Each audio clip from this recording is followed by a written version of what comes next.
Let's minimize these containers so we can take a better look at what's inside our code. I want to show you now that if we get into the column property, there is something called main axis alignment. And it is basically the axis of the column, which is simply a vertical line. This property accepts main axis alignment, so when we press dot, you can see that there are a lot of options from which we can choose our property. First, let's try the center property, and as it has been reloaded, you can see that all the widgets came to the center with respect to the vertical axis. Now let's use the end property, and the containers gather at the end. We can also try space evenly, and the containers are placed evenly with the gaps of the same size. Let me show you space between. The containers stretch to both ends. We can also try space around.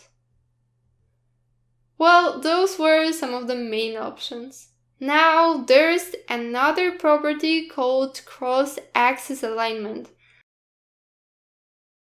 that accepts the cross-axis alignment.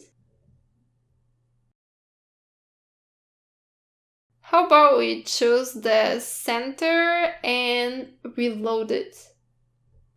You may notice that there's no change here.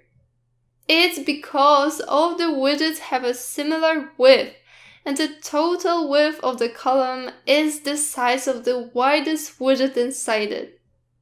So how about we take the second container and increase the width of the image to 300?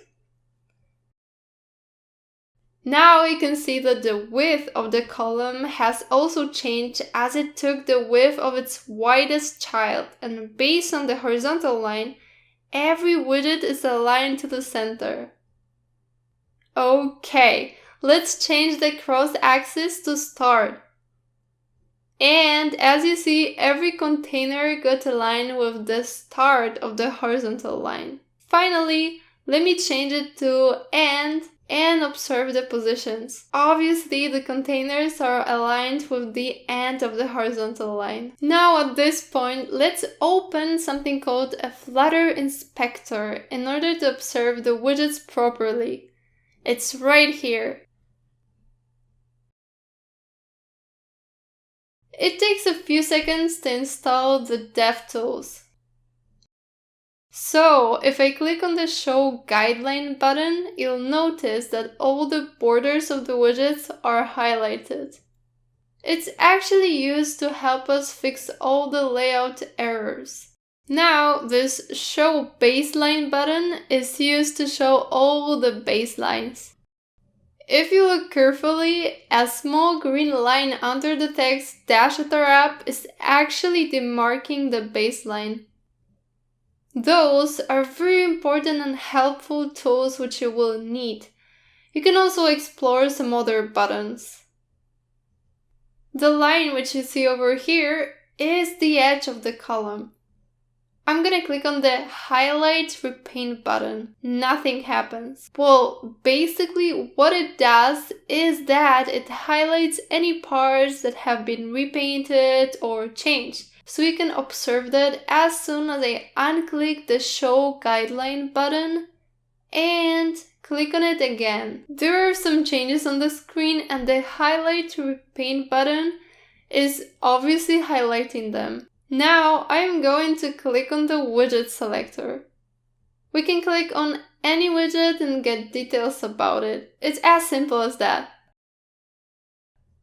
And that was the Flutter Inspector. Now let me go ahead and comment these lines. And let's explore another layout called a row. So I'm just going to replace the column with the row. We need to hit reload.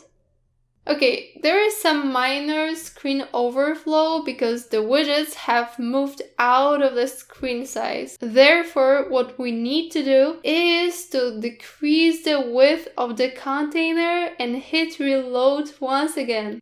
Great! You can see that the containers are arranged in a row. Let me uncomment this line, and the main axis of the row is aligned with space around. Reload it, and you will find out that the containers are aligned perfectly with the horizontal line. Once it's done, let's say we want to increase the height of the second container to 200, for example. Look, the height of the row also increased. So when we uncomment the cross axis and reload it, all of the widgets follow the vertical line and come to the end. We can always use some other options like start, and this way the widgets go up. You can try anything you want, really. When it comes to the values, we can put 1 here and all the widgets come to the end. Now let's put 2 and they go to the center.